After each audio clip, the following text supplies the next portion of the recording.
So today with you directly from Spain, David Rigby. Stage is yours, David. I will change your slides.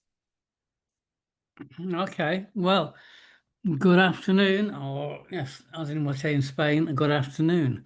So my name is David Rigby, and I'm going to talk about the danger of believing AI in this world we're in. Now look at this picture on the left. I stole this one, and you see the red circles are the things that people look for to decide whether this is a genuine picture or something created by AI. And what you don't tend to look at is what is staring you in the face, which is the tray and what is on it, which might give Can you you a see clue. Some AI. on the and what can you see? You can see someone. It's like very strange hand feet, so it might be a bit of AI there. So just check when you're looking at these pictures. Next slide then. Well, this handsome man is me. Okay. And I cut this. No, hang on. Go back. You're too fast. No, You're going the wrong way. You're still going the wrong way. Right. This is me then.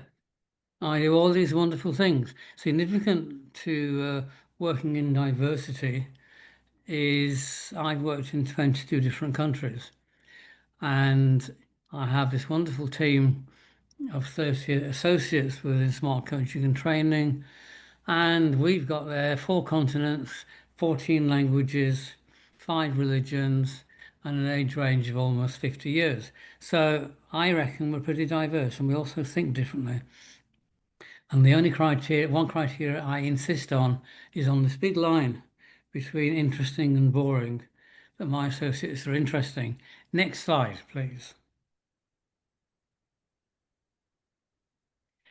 I'm going to talk about these various topics on the right, things going right and wrong and why.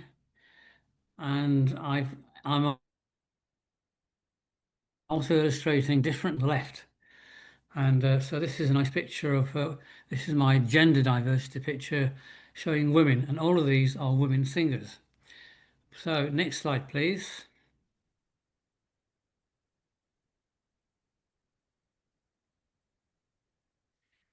Sometimes things are going right. AI makes it easier to promote diversity and equity and inclusion because of reducing costs. And equally, it can promote interculturality. It also makes it easy to learn a language, but why would you bother learning another language when you can get instantaneous interlanguage dialogues? You haven't got to even know anything about the other language. But I'm sure you all know that trusting anyone or anything to automatically translate is a risk. A good thing is there are AI tools which help correct bias. There's a lot of bias in AI, and there are tools to help it.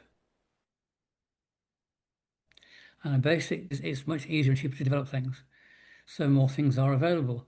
And on the left, you might have guessed, my generational diversity slide is about me, and that's me when I was 1, parents and my grandparents.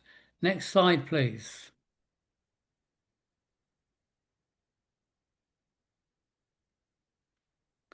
Now, there's lots of things going wrong, of which a very major one is what the technical term is called hallucinations. If I don't know the answer to something, I will tell you I don't know. If I think I know the answer, I'll tell you I think I know the answer. It might be this, but I could be wrong. Equally, if I don't know the answer, I'll tell you I don't know. And if I do know, I'll tell you I do know. So when I say I know, You can be fairly confident I actually do know. Whereas AI systems have what is called hallucinations. If they don't know, they invent it. And therefore, fundamentally, you cannot trust it. And then you've got all these people who are developing AI systems to replicate what people do or what systems do, what businesses do. And whereas the people who are doing the jobs sometimes, like doctors or trainers, to be able to do this job, those developers have learned how to be developers and they do not know the business. So therefore, there's a great risk of people getting it wrong, the system getting it wrong because it just doesn't know and it can't test it because the knowledge isn't there. Another thing that is wrong is that the global wisdom tends to come from the global north. So that's the North America, particularly USA, and from northern Western Europe. So that's where we are today.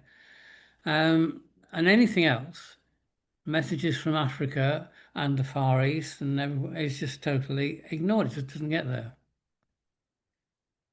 Another thing going there, challenging results. If you go to a doctor, a hospital, and they put your test through AI, and it comes out with a report, the likelihood of the doctor being able to challenge what that report is actually telling you is pretty low, even though that doctor has many more years experience in the workplace than the AI system. So the doctor might know it's wrong, but you can't officially challenge it. This picture on the left is about beliefs, and it's about war, really. And you see this child here, and this couple says, "Where do you think he was born?" I need to know if I have to care or not. So, is this person the same religion country as me, or the opposition? I need to know that in order to know whether I should care about this person on the floor, and that's about beliefs to me. Next slide, please. Things going wrong. Well, face recognition software works great if you're white. It doesn't work so well if you're black. It doesn't work so well if you're sometimes Spanish. It doesn't work so well if you're Asian. And it certainly doesn't work so well if you're trans or any of those gender-based things. Secondly, misrepresentation in images. When you ask AI to develop an image for you, it will develop what is culturally acceptable in the country where the AI system is in order to make that image for you, which may be not what you want. And equally, voiceovers and everything else, and will have bias in them based upon where the LLM is and where all the information is. Same with voices. I've got for me which sounds like an American, which I don't like at all. Again, politically biased cultural scenarios. For example, if you see AI-generated documentaries about cultural things like art exhibitions or traditional buildings, if you ask AI to build a voiceover, it will base it on what's politically acceptable at the time where this thing is. And equally, with the language, if it's not in American English, even if it's in British English, you're in trouble. Mind the sectionality picture. On the bottom, you've got three labels: Muslims, gays, and black. Everyone gets labeled, and some are all three of those: Muslims, gays, and blacks. On the picture at the top, you might know is Diana Ross. This was recently published when she went to the Kennedy Center. And Diana Ross is a spectacular example of what's being intersectional. But not only is she 81, 82, and working full time when she wants to because she likes doing it, but she's not only is she old, but she's also black and three persecuted minorities, but she has successfully managed to overcome all three of them to continue to be the superstar she is. So it's a hope for these people, but it's not guaranteed. Next slide.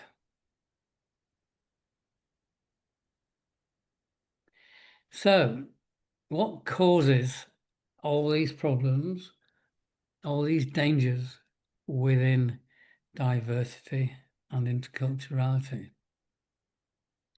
Well, as we said, AI just makes it up.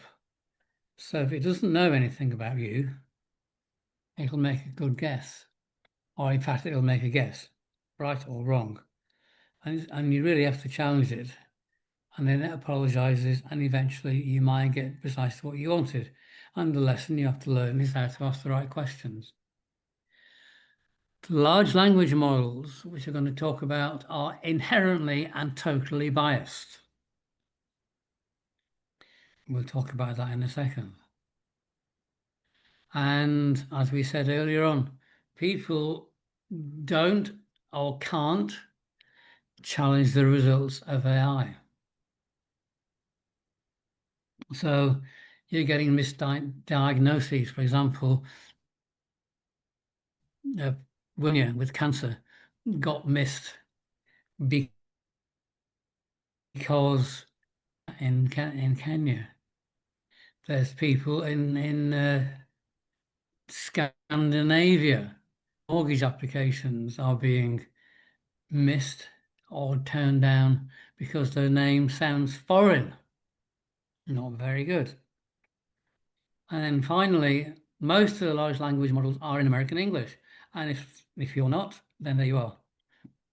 Now, you might say this picture on the left here is created by AI, but actually it isn't. This is a real photograph I'd taken about 12 years ago when I looked much younger. And I fooled people so many times with this picture, but actually this is the person on the right, on my right, is the late Queen Elizabeth of England.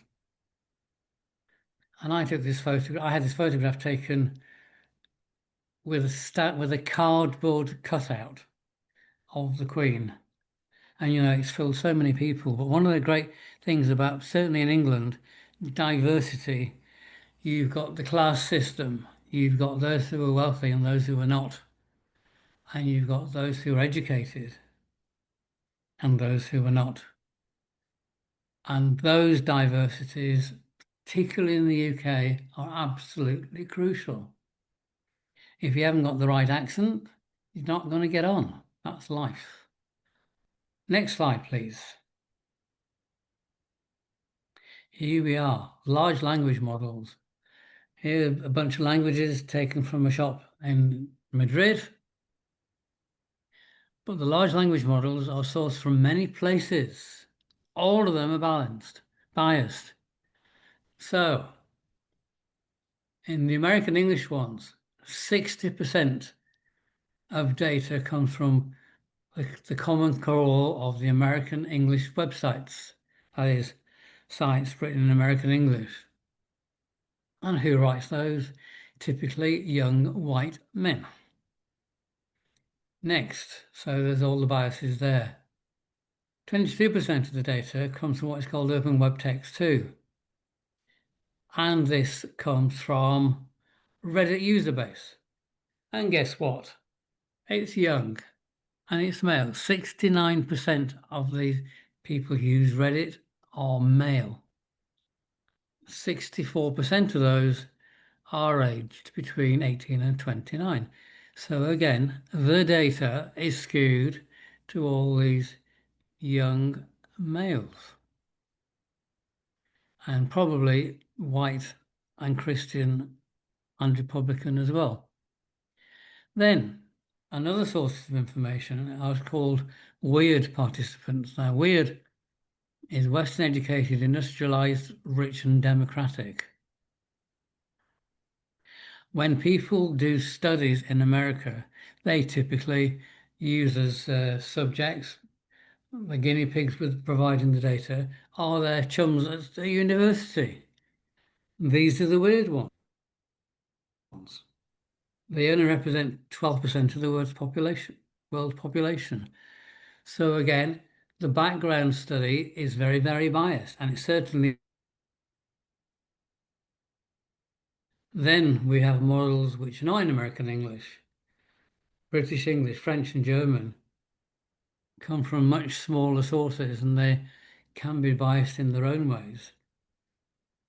And then, well, you've got very small languages, such as in Kenya, these ones, the Swahili is the big one, and these the three are again all differently balanced. So whichever large language model you're going to be using, it's going to be very, very biased, and particularly sexually biased. It works with the norms. Politically biased. It works with whoever's in charge in America at the moment. And culturally biased because that's what they all know. So diversity, people think differently depending on what language they work in. And so in diversity terms, language is the thing which distinguishes one person from another. And that's why we have interculturality, to enable communication between people who speak different languages and also particularly where they are. People tend to behave according to the cultural norms of the country they are in at the moment, with a fair amount of behaviours based on the country they were brought up in. We'll come across something that contradicts this slightly later on. And in England, for example, you might all speak, for those who speak British English, the ones in the north of England have got a different accent from the ones in the south. It's different from town to town. And so the opportunities based upon your language and the ones you speak can be very, very different according to how you actually pronounce the languages. Can we have the next slide, please?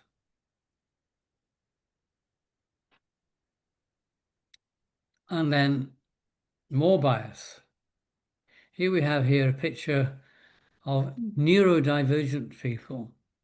I was going to put a normal person up who could be neurodivergent, but certainly some very famous people there are neurodivergent, and again, to a large degree, the AI doesn't take much account of it. But certainly within the world of diversity, there's a lot of information now about how to create workspaces to enable inclusion and belonging of those who are neurodivergent. And typically, of course, it actually helps everybody else. But there's a lot of lessons to be learned there. And back to the bias. Well, developers. Who develops all these wonderful AI systems? Well, what a surprise. White, straight, American, Catholic, and male. So biased again. Bias all the way through the language models and everything else. In the European Union, at least for LinkedIn and Facebook, people have to opt in to have their data used. Not the case in America. So again, the bias is getting to be more American, and certainly it's going to be less European. And again, there are more websites in the USA than anywhere else. So out of the USA, less information is extracted. There is almost no recognition of gender fluidity. And typically it would use outdated binary classifications, although I see they're in again in the States, and they're not quite as much in Europe. This next one's very important because, as I mentioned before, the intercultural wisdom only comes from the global North models. So Hofstede and Hall and Lewis and Trompenaars, and I've no idea how to pronounce these properly, but certainly two of those are in Holland. They're all based on the experiences of professors in university who are in the northern global north. Practices of working in Africa and in Asia and in the Middle East tend not to be included. And whilst there is, in theory, a move away from colonialism, and where most cultures still behave according to colonial models they were imposed on them 100 years ago, we now have also, on top of that, the large corporates view, which tends to be basically American and basically colonial. We know better than you. So there is bias absolutely everywhere, all the way through the system. And that's where things tend to go a bit wrong. So another bit of bias is, it's my fault, ethics. There's an English expression, you can take the girl out of ethics, but you can't take ethics out of the girl. And it's the same with ethics in the world of AI. Everyone says, my system is built on ethical AI. It's a great marketing tool, and that's where it finishes. And partly because different countries have different ethics, depends upon their cultures. So there is no one way of being ethical. Equally, AI tends to be global, where ethics and the law both tend to be local. And ethics should include not just the producers, but the providers of the systems and the users who should use things ethically. And back to whose ethics? Well, in Europe, there are many, many different ones. State-led, formal state-led ones, but how many states are there? In Europe, many, many, many, and they're all different.